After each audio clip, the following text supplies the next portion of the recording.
We're in England and I have 3 books to go through very quickly. These are not painting books, these are general design books. This one is called 19th Century Design by Weidenfeld and Nicolson. This is a book about Victorian design. So on standby, I've got a book about the Palace of Westminster, which is a Victorian building built in the French manner. And so we go into this book here, and I have to be quick because there's 3 books to go through. I'll give you just a snapshot. It's showing a variety of designs from the 19th century, from the 1800s, and within this period you've got, within that 100 years from 1800 to 1900, you've got opposing designs. For example, you've got Regency, and you've got the aesthetic movement. The Regency is plain, the aesthetic movement is full of microscopic detail and embellishment. There is also things in that period like Gothic Revival, which is a rehash of the Gothic. This building, the Palace of Westminster, is a Gothic building, but it wasn't built in the Gothic era. It was built in the 1800s to a Gothic design. Here is a table made in the Victorian era with Gothic panels.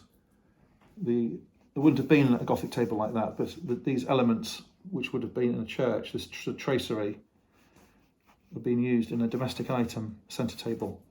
And if the table was made in 1850 for a house or an exhibition, they're using designs from 400 years before. This is a Pugin table, P-U-G-I-N. And Pugin, Augustus Pugin, was one of the designers who designed the building and the interior of the building. He wasn't the only architect, but the designer was charged with, Pugin was charged with not only just the furniture, he was charged with the light fittings, the wallpaper, the textiles, the furniture, the windows, the mullions.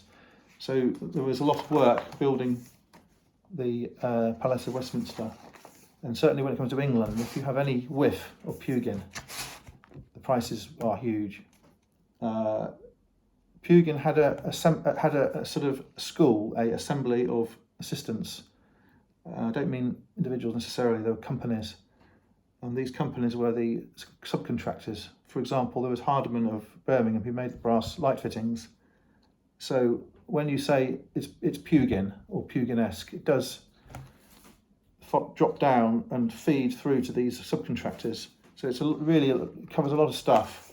And in the era there were people who were copying Pugin, and they could be called after Pugin, and they too have a high value if they look like Pugin things. So you can see this century was full to the rafters, packed to the rafters with interesting designs and contradictory designs. And I'm looking at medieval revival here, which is all over the place in England.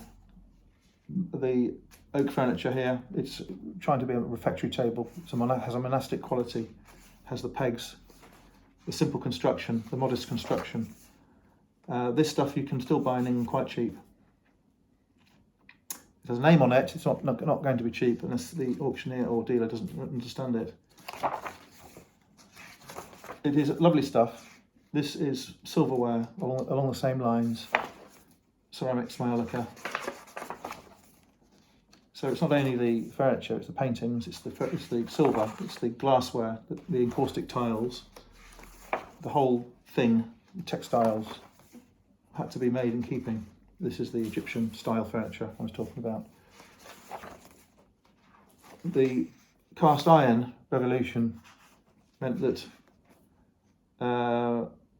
new materials and usages came in, and it affected what people wanted to have. Here we've got a William Morris set of tiles. William Morris was a rebel against industrialisation, and he liked rural handicrafts, and his style was based upon recreating handmade, rural, simple things. Liberty's shop in London used to sell Morris textiles and furniture, and there was a lot of it around actually. So you have William Morris, you have, along with these designers, you have the poets and the painters that go with them as well. William Blake comes to mind. All in the same era. And that was the William Morris track was in opposition to some of the other styles of furniture. It's very heavy, a religious element to these neo-Gothic things. Cardiff Castle was owned by the richest man, one of the richest men in England, because he owned Cardiff docks, which were the busiest docks in the world in the Victorian era. They were getting filled with coal from the mines in Wales, and they were bringing in goods from abroad. And there was no shortage of money, so they built a castle. They built a new castle, filled it with the latest designs. The latest designs were these revival designs, these copies of early designs. And Cardiff Castle is a Victorian castle which looks like a medieval castle. France is full of them as well. A lot of the chateaux in France are not medieval, they're medieval style. This is the aesthetic movement. Sorry, I'm going to go back. That's a William Morris chair. The aesthetic movement, to me,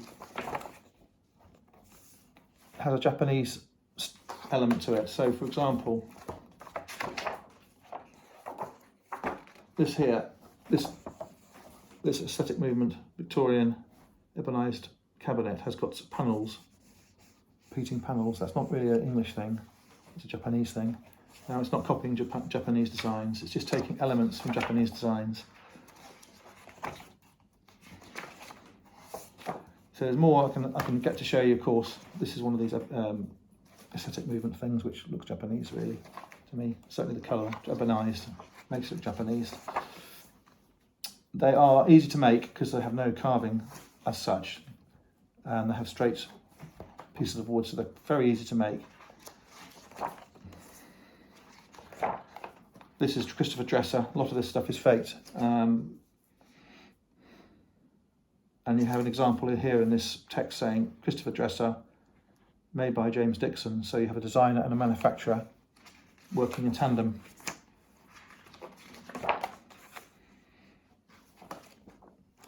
So lots to think about in that book there. I'm going to stop the video because I'm going to run out of time otherwise on this tape. This is ending with Mackintosh. This book, I missed lots out, but Mackintosh is famous for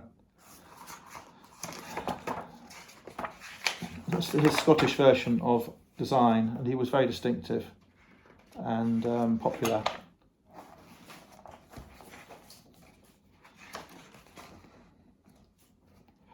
And his museum burnt down, and when they rebuilt it, it burned down again by mistake. So, rather strange backstory to Mackintosh. Okay, I hope that's been interesting.